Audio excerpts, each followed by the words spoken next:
So before I can explain why we don't use sensitive glues, I have to explain a little bit about the glues in general.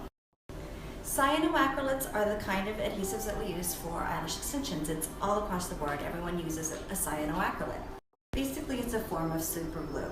Now, 5% of the population will have a known allergy. 5%.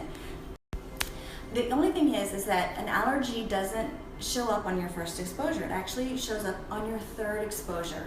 If you have the allergy on the morning of your third exposure, you're going to wake up with swollen, puffy eyes. More than crying all night, you will know that you have the allergy. It can be fixed very, very easily, but you do have to see a doctor. And you have to tell them two things. The first thing is, I have contact dermatitis. And the second thing is that you need a script for dexamethasone. It's a steroid that is safe to use on the eyes. So you can keep extensions once you have the allergy. You just put the medication on before you come in. If you forget, no big deal, but immediately you need to wash. Okay. So you immediately want to wash your eyes with baby shampoo or OcuSoft or a cleanser just to help remove any residue.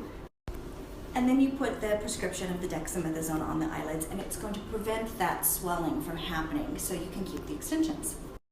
Okay, so that risk is across the board. It's 5%, and it's going to happen with any cyanoacrylate if you are allergic. So it doesn't really matter if it's a sensitive glue. Granted, there might be less of a reaction, but the risk still remains the same. So you're still going to have to consult your clients in the same way. You're still going to tell them there is a risk. It's going to be that 5%.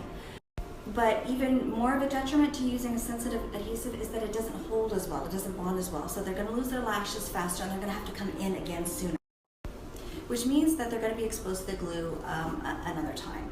If you just use a regular strength, same strength, they're going to be able to last a little bit longer. That's why we don't use sensitive glue, because even if they use a sensitive formula, they're still going to have a reaction if they're at that 5%.